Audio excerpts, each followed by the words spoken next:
Gopi social academy. நம்ம இன்னைக்கு என்ன பார்க்க போகிறோம் பார்த்தீங்கன்னா, இன்னைக்கு நம்ம டே நம்பர் 10 பார்க்குறோம். இது வரைக்கும் நம்ம டே 9 வரைக்கும் உங்கள் வீடியோ போட்டிருப்பேன். அதை பார்க்கலாம், மறக்காம பாருங்கள். இப்போ தான் நம்ம சேனல் ஃபஸ்ட் டைம் நீங்கள் பார்க்குறீங்க, மறக்காமல் சப்ஸ்கிரைப் பண்ணுங்கள், ஃப்ரெண்ட்ஸுக்கு ஷேர் பண்ணுங்கள். அதே போல் டவுட் இருந்தால் கீழே கமெண்ட் பண்ணுங்கள். இது நம்ம நியூ பேட்ச் ஆரம்பிச்சிருக்கோம், சென்டர் பேட்ச். இதில் சேர்ந்து நீங்கள் ஃபிசிக்ஸை சென்டர் பண்ணுங்கள்.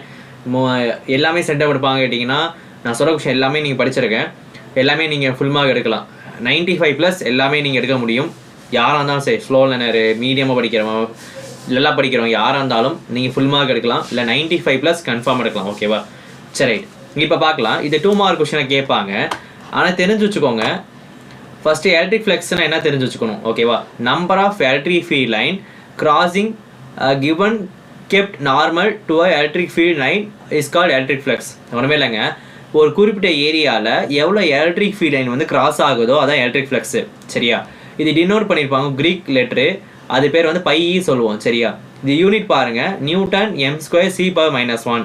இது என்ன குவான்டிட்டி கேட்பாங்க? Scalar quantity. சரியா? இதை நான் செஞ்சு காட்டுறேன், அதே போல் நம்ம சால்வ் பண்ணி காட்டுறேன். இப்போ காஸ் லாவும் தெரிஞ்சு வச்சுக்கோங்க, எனக்கு காஸ் லாவும் உங்களுக்கு யூஸ் ஆகும். ரெண்டுமே ஒரே மாதிரி தான் இருக்கும், கொஞ்சம் வித்தியாசமாக இருக்கும். காஸ் லானா என்ன பாருங்கள், cos law stayed at the charge Q is enclosed on arbitrarily chosen surface, total electric flux through a closed surface. ஒன்று ஈஸி தான். இங்கே பாருங்களேன், இப்போ நீங்களே இது கஷ்டம் சொல்ல மாட்டேங்க, ரொம்ப ஈஸி சொல்லுவீங்க. இங்கே பாருங்கள், இது ப்ளஸ்ஸா, இது மைனஸா. பாசிட்டிவ் சார்ஜ் என்னங்க ஆகும் சார்? இது என்ன தெரியாது சார் அப்படிம்பீங்க. அவேவ் ஆகும், 2 வர்ஸ் ஆகும். -2 வர்ஸ் ஆகும். பாசிட்டிவ் வந்து அவுட் சைடில் போயிட்டுருக்கும், அவேவாக போயிட்டுருக்கும். சரிங்களா? மைனஸ் என்ன ஆகும்? 2 வர்ஸ் உள்ளே வரும் அந்த லைன், எலக்ட்ரிக் ஃபீல்ட் லைன். இது நம்ம எங்கே பார்த்துருப்போம்? எலக்ட்ரிக் ஃப்ளெக்ஸ்லேயே பார்த்துருப்போம். சரிங்களா? ரைட். இப்போது நான் என்ன பண்ணுறேன்னா, கொஞ்சம் வித்தியாசமாக பண்ணுறேன்ட்டு இங்கே ஒரு ஆப்ஜெக்ட் வச்சு அடைக்கிறேன். ஏதாவது ஒரு ஆப்ஜெக்ட் வச்சு அடைச்சி வச்சிட்டேன். இப்போ சொல்லுங்கள், எலக்ட்ரிக் ஃப்ளெக்ஸ்னா இதை எலக்ட்ரிக் ஃப்ளெக்ஸ் வச்சுக்கோங்க. எலக்ட்ரிக் ஃப்ளெக்ஸு, இதுக்கு ஒரு க்ரீக் லெட்டர் யூஸ் பண்ணுவோம், அது பேர் என்னது? Phi E.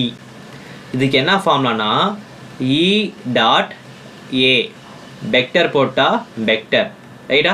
By is equal to E.A. எவ்வளோ எலக்ட்ரிக் ஃபீல்ட் லைன் வந்து இந்த ஏரியாவில் போகுது பாருங்கள். சார் எப்படி சார் கண்டுபிடிக்கிறதுனா, நான் ஒரு பாக்ஸ் போட்டிருக்கேனா, இதில் எத்தனை லைன் போடுது பாருங்க. Red colour line 1 2 3. அந்த ரெட் கலர் லைன் தான் எலக்ட்ரிக் ஃபீல்டு, அந்த line. So electric field line அது எவ்வளோ கிராஸ் ஆகுதோ, ஒரு குறிப்பிட்ட ஏரியாவில் எவ்வளோ கிராஸ் ஆகுதோ அதான் எலக்ட்ரிக் ஃப்ளெக்ஸு. அப்போ எத்தனை எலக்ட்ரிக் ஃப்ளெக்ஸ் இருக்குது? 3 இருக்குது, அவ்வளோதான். அப்போ எலக்ட்ரிக் ஃப்ளெக்ஸில் எத்தனை எலக்ட்ரிக் ஃபீல்ட் லைன் கிராஸ் ஆகுது? 3. அந்த ஏரியா ஆக்குபை பண்ணியிருக்கல, அது கண்டுபிடிக்கிறது எலக்ட்ரிக் ஃப்ளெக்ஸு. அப்போ எலக்ட்ரிக் ஃப்ளெக்ஸ் ஈக்குவல் என்னது? Phi is equal to E.A vector. சிம்பிளுங்க. இப்போ பை வச்சுக்கோங்க. இங்கே என்ன ப்ராடக்ட்டு? டாட்டு. டாட் நான் யூஸ் பண்ணணும், காஸ் தீட்டா. டாட்னா காஸ் தீட்டா, கிராஸ்னா சைன் தீட்டா. ஓகேவா? குழப்பிக்கூடாது. அப்போ EA காஸ் தீட்டா.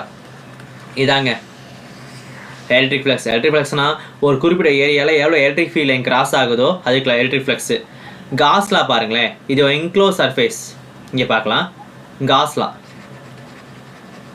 காஸ்லா இது என்ன சர்ஃபேஸ் கேட்பாங்க?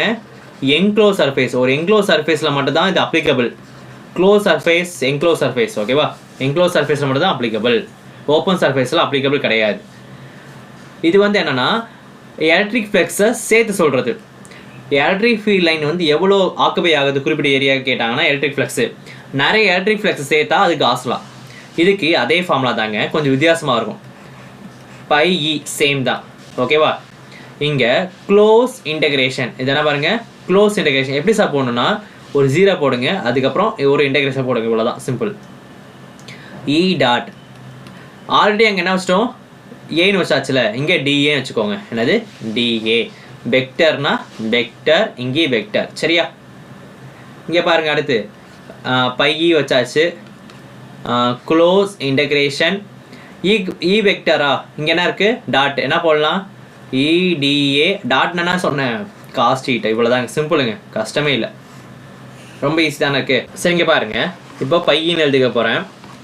இதே இன்னொரு ஈக்குவேஷன் கொண்டு வரணும், அதுக்காக ஈயை வெளியே எடுத்துக்கோங்க. Close integration of DA. ஓகேவா? அப்போ ஈக்கு பதில் என்ன போகலாம்?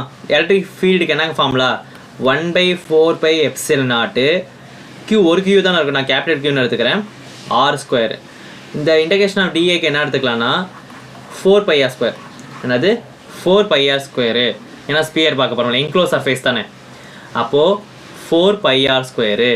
r²க்கு r² கேன்சல், 4πக்கு 4π கேன்சல். அப்போ q பை க்கு என்ன போடலான்னா q/ε0. இது என்க்ளோஸ் சர்ஃபேஸ்னால ENCl. இவ்வளோதான். இதுவும் நீங்கள் தெரிஞ்சு வச்சுக்கோங்க, இதுவும் கேட்க வாய்ப்பு இருக்குது. Equation number 3.